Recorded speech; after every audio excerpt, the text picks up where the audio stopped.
Well, I think it has changed overall. It makes the town seem less like the loveliest village and more like a suburb of Atlanta, basically. I think that the flavor of the town is radically different than, say, it was when I arrived 30 years ago.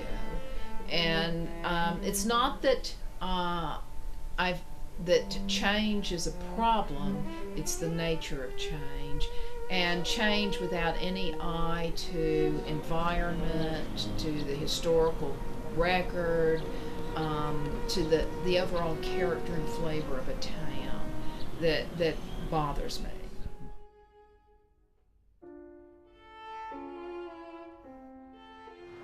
Auburn, Alabama is a city that's rapidly changing. It has a population estimated just south of 60,000 people. It is 75% white. The median value of a regular housing unit is $213,000. It's a very large student community with 25,000 students at Auburn University. This student community drives much of what happens in the town.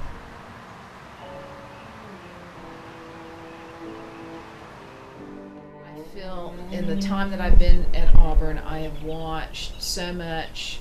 I've seen neighborhoods that were rich in historic architecture, treasures architecturally and historically, demolished for development purposes, for the construction of apartments and restaurants, and rather than being repurposed or protected. I've seen Auburn obliterate its, material historical record in contrast to our neighboring city of Opelika. And so this is in part what's prompted my interest in this position.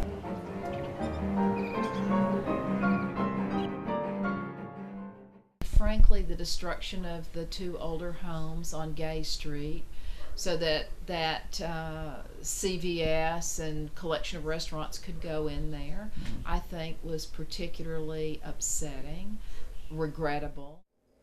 The Heart of Auburn Motel stood for over 50 years. 1971 Heisman Trophy winner Pat Sullivan watched his award ceremony from a room in the heart of Auburn. His television had gone out.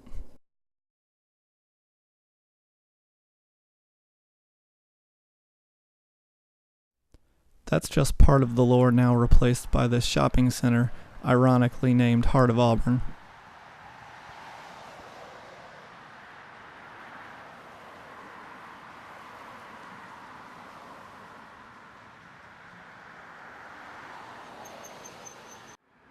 This is what the other side looks like from Gay Street.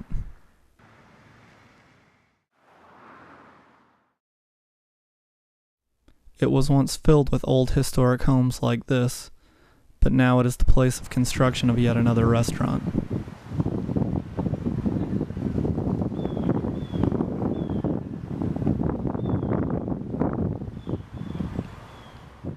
It was such an Auburn institution.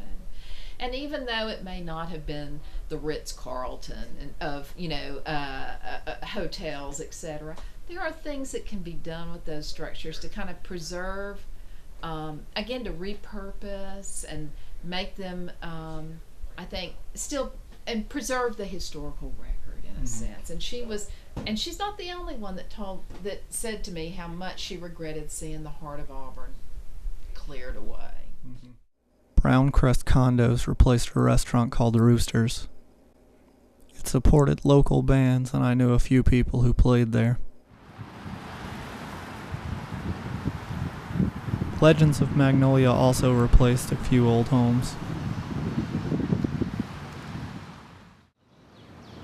A friend of mine lived in a house next to this home. He would throw parties for our coworkers. It stood at the exit for the parking deck of Legends of Magnolia.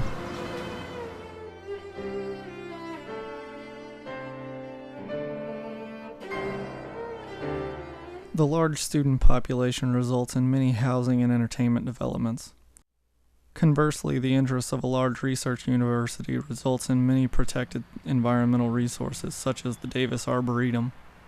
The Arboretum features many plant and animal species in a location across from the university president's mansion.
However, even the Arboretum has built environments to add to the patrons' comfort in this suburban ecology. On the other side of town, the university also operates the Louise Creer Ecology Preserve. It's an even larger and more untouched expanse than the Arboretum is.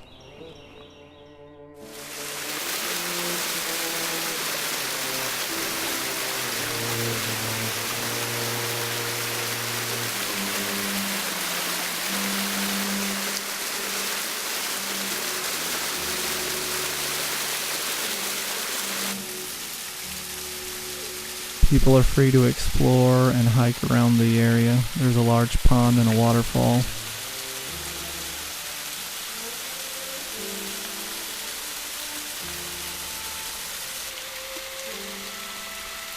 The preserve also hosts many educational seminars.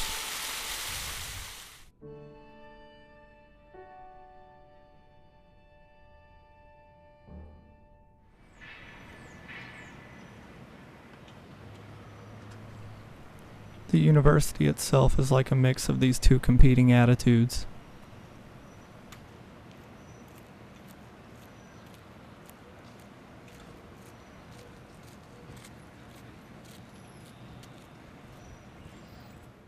Here you can see the new pedestrian corridor on Thatch.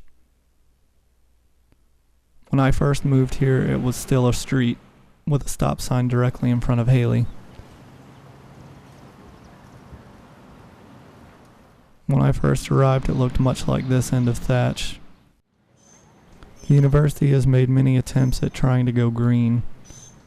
They've added recycling bins in many locations, and they have water bottle refill stations throughout all the buildings.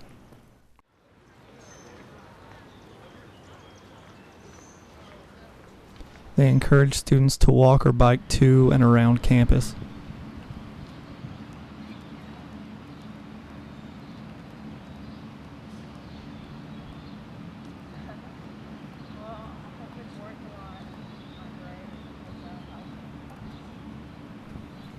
Several years ago, as they built the new student center, they even replaced an old parking lot and put in a green space. They put in a lot of time and effort to try to save and eventually replace the Toomer's oaks after they were poisoned.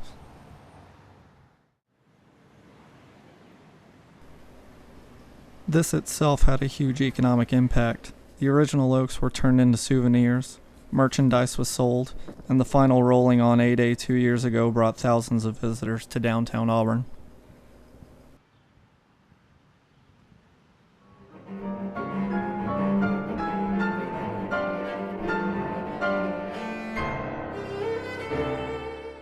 First of all, I think that the city needs to take hold of things, and I think the city is moving in that direction. I know that the HPC is, but I think city government in general has become more concerned. If nothing else, the construction on Ross Street across from City Hall has alarmed so many citizens in this town, and they've written their council members and You know, they've complained loudly about what a monstrosity that is and what it's going to present in terms of traffic congestion, etc. That the city was prompted to actually do something. And of course, what they did was to pass a 6-month moratorium on high density construction east of College. It's not, you know, a miracle, but it is something. It's about the flavor of a town and not looking like every other place in America. What I regret is the homogenization of America. So many places look just like the suburbs everywhere else. And I hate to see that happen to the loveliest village.